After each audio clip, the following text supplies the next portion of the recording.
and I think to myself, what a wonderful world.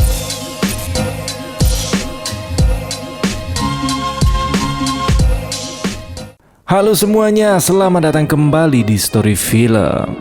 Kali ini saya akan membahas sebuah film yang berjudul He Never Left, yang dirilis pada tahun 2024. Kalian yang udah lama nongkrong di channel ini pasti sudah tahu berbagai macam bentuk psikopat yang telah kita bahas. Mulai dari psikopat bentol-bentol, psikopat topeng laknat, psikopat muka penyok, dan psikopat yang suka ngoleksi kulit human.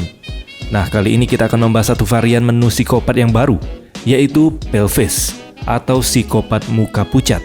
Di mana psikopat muka pucat ini doyan meneror para warga di sebuah kota kecil pada malam Halloween. Penasaran? Oke lah, mending kita langsung aja masuk ke alur filmnya. Enjoy the video.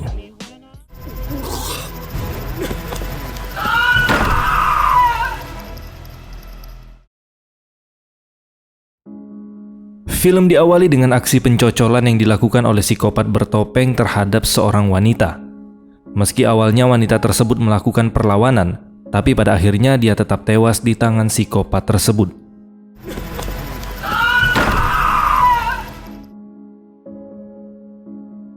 Kemudian scene pun berganti. Kita diperlihatkan dengan sebuah mobil yang sedang berkendara dalam jarak tempuh yang sangat jauh dari kota.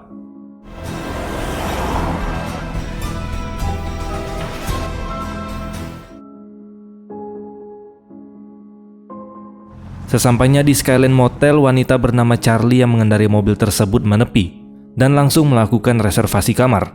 Hello. Di sini Charlie sempat terkejut melihat penampilan Bryce, si pemilik motel dengan kostum Halloween-nya. Let's see. 10 has water damage. How many guests? Just one. Let's just call it 148.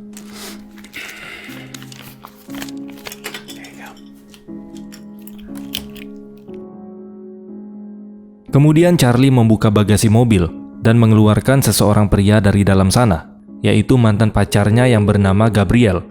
Sedikit info, Gabriel merupakan mantan napi yang baru saja bebas bersyarat. Namun hanya beberapa hari setelah menghirup udara segar, Gabriel melanggar aturan pembebasan bersyaratnya.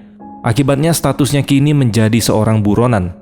Sebagai orang yang dipercaya Gabriel, Charlie diminta untuk menyembunyikannya sementara waktu hingga temannya Gabriel yang bernama Andre datang untuk menjemput. Setelah memastikan keadaan kamar dan memberikan beberapa perlengkapan mandi untuk Gabriel, Charlie pun bergegas pergi dari sana dan mengatakan kalau besok pagi dia akan datang lagi, sembari membawa makanan untuk Gabriel.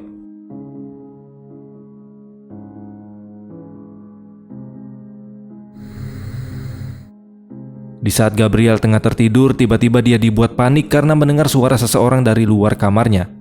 Penasaran akan hal itu, Gabriel pun mengintip dari arah jendela, yang ternyata dia melihat seorang wanita baru saja datang sendirian untuk menginap tepat di sebelah kamarnya. Kemudian kita pun dibawa ke flashback, di mana setelah Gabriel keluar dari penjara, dia kesulitan untuk mendapat pekerjaan karena latar belakangnya yang seorang mantan narapidana. Namun ketika keputusasaan semakin menjalar di pikiran Gabriel, beruntung seorang pemilik kedai es yang bernama Chad mau menerima Gabriel bekerja di kedainya. Tapi keberuntungan itu tidak bertahan lama, karena di hari pertamanya bekerja, Gabriel mendapat komplain dari seorang pelanggan yang mengeluhkan tentang pesanannya yang berbeda. Di sini Gabriel berusaha mencari jalan keluar untuk memecahkan permasalahan tersebut. Can you hang on, Chad? Hey, what's the issue? Just want our money back. We just want to go. Namun sayangnya Chad malah menyuruh Gabriel untuk memberi uang kompensasi ke pelanggan tersebut sebagai permintaan maafnya. Belum juga dapat gaji, udah keluar duit duluan. Di saat Gabriel kembali bekerja seperti biasanya, seketika dia pun menyadari ternyata es serut yang diinginkan pelanggan tadi masih ada tersisa 1 cup, dan cup terakhir es serut rasa raspberry itu berada di meja kerja Chad. Lalu kemudian, Gabe. Setelah kembali terbangun karena mimpi buruknya, tidak lama kemudian Gabriel dibuat terkejut karena mendengar suara rintihan dari seorang wanita yang berada tepat di kamar sebelahnya. Penasaran dengan apa yang terjadi, Gabriel pun menguping melalui dinding kamar tersebut agar dia dapat mendengar dengan jelas. Dan beberapa saat kemudian, suara teriakan wanita itu semakin kencang. sehingga membuat Gabriel menjadi waspada akan hal itu. Sembari menodongkan senjata, Gabriel membiarkan pintu kamarnya hanya diketuk, dan dia pun tidak berani untuk membukanya. Lalu di pagi harinya kita diperkenalkan dengan dua orang polisi yang bernama Tim dan Mike. Seperti yang kita tahu, Gabriel merupakan seorang buronan. Oleh sebab itu, kedua polisi tersebut mendapat tugas dari atasannya untuk mencari tahu keberadaan Gabriel, bahkan tempat terakhir yang pernah Gabriel kunjungi. Somebody called and said this guy came and stopped by. People still talk about Paleface, huh? Kita kembali lagi di bawah flashback tentang si Gabriel. Ternyata pasca rasa kesalnya akibat komplain dari seorang pelanggan waktu itu gara-gara ulah dari atasannya sendiri, Gabriel pun nekat membawa sejumlah uang bahkan mobilnya Chad untuk balas dendam. Namun belum sempat Gabriel pergi dari sana, tanpa sengaja mobil yang dia kendarai menabrak Chad. Itulah alasannya mengapa Gabriel menjadi buronan saat ini, dan bayang-bayang tentang kematian Chad terus menghantuinya.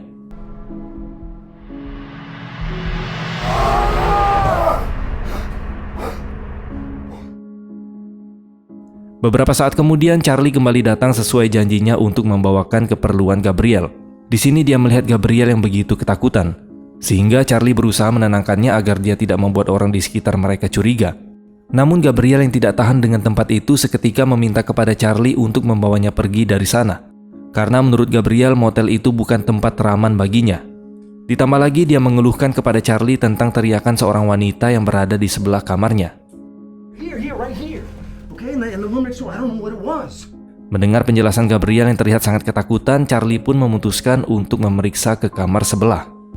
What did you do? No. I swear to God, I didn't do anything. I think she was hurt.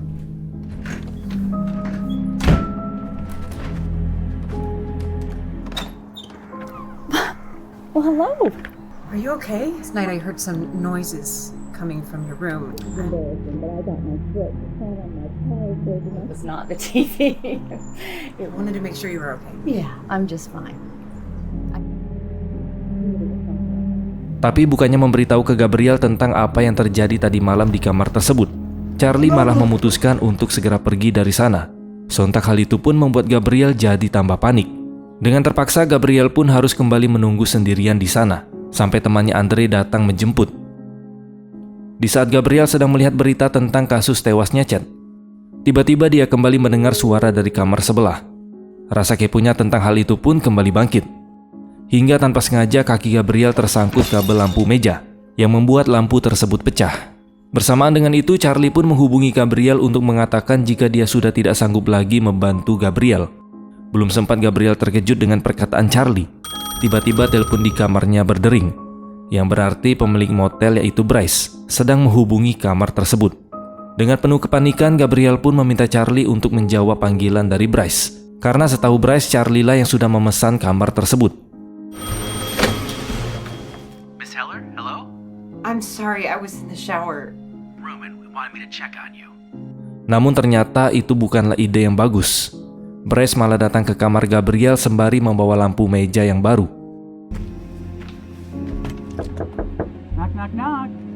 Di sini Gabriel sengaja tidak membuka pintu kamar karena dia takut jika Bryce melihatnya, maka Bryce akan sadar jika dia merupakan seorang buronan. Akan tetapi Bryce yang merasa khawatir dengan pelanggannya, dia pun lebih memilih untuk membuka kamar tersebut menggunakan kunci cadangan. Whoa, hey! She's fine. She had to go, okay? Now, if you could just hand me that broken lamp? Beberapa saat kemudian ponsel Gabriel kembali berdering. Kali ini Andre menghubunginya. Dikarenakan Bryce tidak kunjung pergi dari kamarnya, sontak Gabriel pun membentak Bryce agar dia berhenti bertanya dan bisa bergegas pergi dari sana. Go away! Lalu kemudian ternyata Andre telah sampai di seberang motel tempat Gabriel menginap, dan saat ini dia sedang menunggu Gabriel di dalam mobilnya. Tapi karena Gabriel terlambat mengangkat telepon, ditambah lagi Bryce yang sudah melihat wajahnya, Andre pun memilih untuk pergi dari sana dan meninggalkan Gabriel. Pick it up. Shit! Sementara di saat Charlie sedang tertidur, tanpa diduga ada seseorang yang mengetuk pintu rumahnya di malam hari. Karena takut hal buruk akan terjadi padanya, Charlie pun memeriksa ke depan rumah sambil membawa tongkat baseball. Dan benar saja, ternyata psikopat bertopeng sudah berada di luar rumahnya.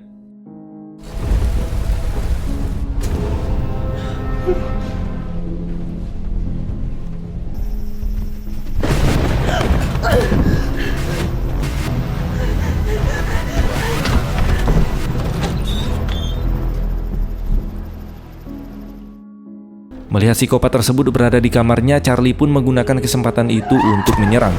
Tapi sayangnya Charlie salah perhitungan, sehingga dengan mudahnya psikopat itu mencocol tubuh Charlie. Di ambang kematiannya, Charlie dibuat terkejut dengan kalung yang digunakan oleh psikopat tersebut, karena kalung itu sama persis seperti kalung milik ibunya.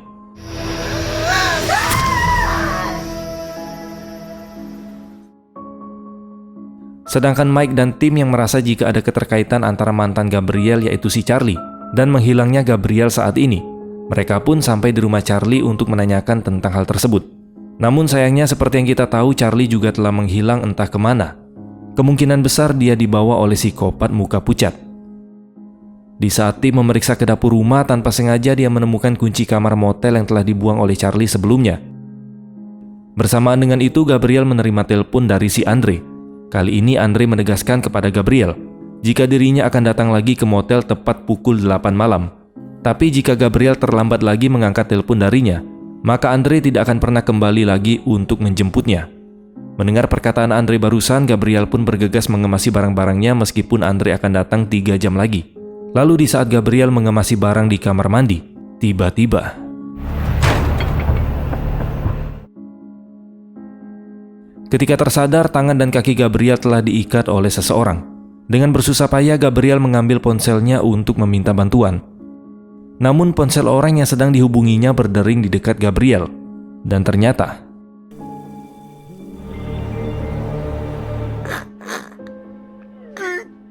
tidak lama kemudian orang yang mengikat Gabriel pun mendekat.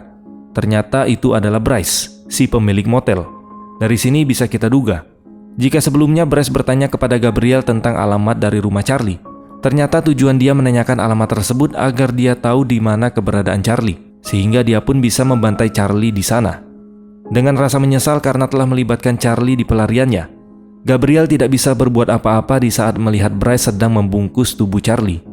Di sini kita juga melihat sebuah fakta, jika sebenarnya pada kamar tersebut terdapat pintu rahasia di kamar mandi.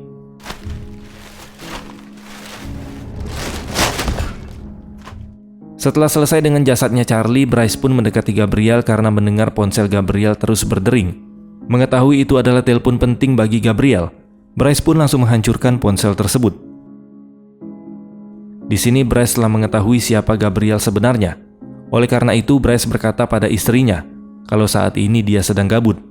Makanya Bryce ingin melampiaskan hasrat psikopatnya kepada seorang buronan. Go on the run. All right then. Beruntung di saat Gabriel sudah terpojok oleh Bryce, dia masih memiliki tenaga untuk melawan. Bersamaan dengan itu, bayang-bayang tentang kematian Chad pun masih menghantuinya. Dengan perasaan menyesal yang amat dalam, Gabriel berusaha meminta maaf pada mendiang Chad tentang apa yang sudah dia lakukan. Akhirnya dia pun pasrah dengan takdir kematiannya, yang saat ini sudah berada di tangan Bryce.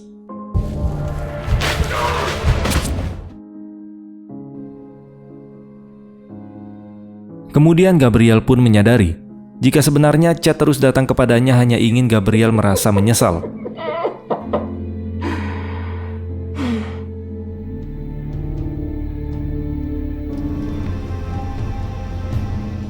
Dan untuk menebus kesalahannya, Gabriel memilih untuk menghubungi polisi daripada dia terus berlari dalam persembunyiannya bersama dengan Andre.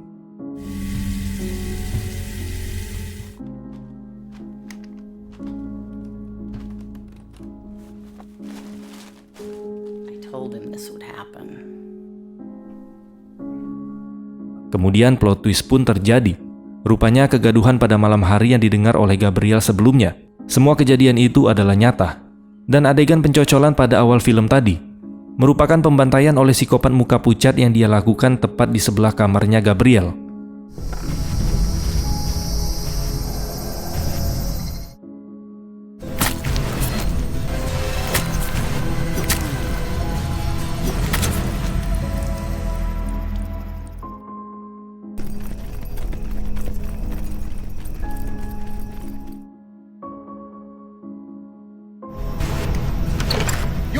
Marshals, warrant service! Gabriel Gaspari, it's your...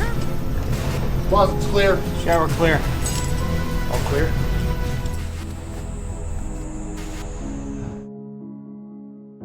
Karena tidak menemukan keberadaan Charlie dan Gabriel, para polisi pun bertanya kepada seorang wanita yang bernama Michelle.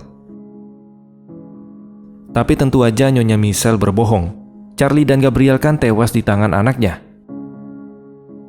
Thank you. You have a good night, ma'am. Nice to meet you. Okay? Oh, and happy Halloween. Okay, bye now. Merasa sudah tidak aman lagi berada di motel tersebut, Michelle dan anak opetnya pun bergegas pergi dari sana, karena mereka takut jika sewaktu-waktu para polisi akan kembali. Di sisi lain, Pak Tim yang masih tidak percaya bahwa Gabriel berhasil lolos darinya. Dia pun berpendapat bahwa sesuatu yang belum tim ketahui terjadi pada Gabriel, sehingga tim menilai dari kasus Gabriel, jika sebenarnya Gabriel ini tidak berniat membunuh Chad, apalagi mantan pacarnya sendiri, yaitu Charlie. Sehingga besar kemungkinan menurut Pak Tim jika psikopat muka pucatlah yang telah membunuh Chad, Charlie, bahkan Gabriel.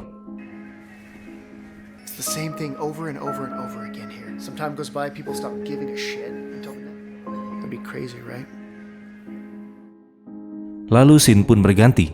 Kita diperlihatkan dengan seorang ibu dan anak yang sedang duduk bersama. Tidak lama kemudian ada seorang pria, kemungkinan kepala rumah tangga di keluarga tersebut, masuk ke dalam rumah sembari memberikan topeng kepada si bocil. Setelah memakai topeng muka pucat dan mendapatkan pisau dari ibunya, bocil tersebut mendekati seorang wanita yang sudah terikat di dalam bathtub. Jika kalian perhatikan, kalung yang digunakan oleh wanita tersebut sama persis seperti kalung milik ibunya Charlie. Besar kemungkinan bahwa ibunya Charlie sudah tewas di tangan bocil psikopat ini. Lalu dia mengambil kalungnya.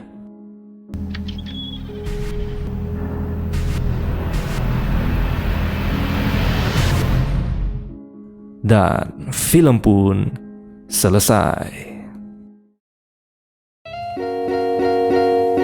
Ending yang sangat memucatkan. Gabriel adalah contoh seseorang yang ingin melarikan diri dari kesalahannya.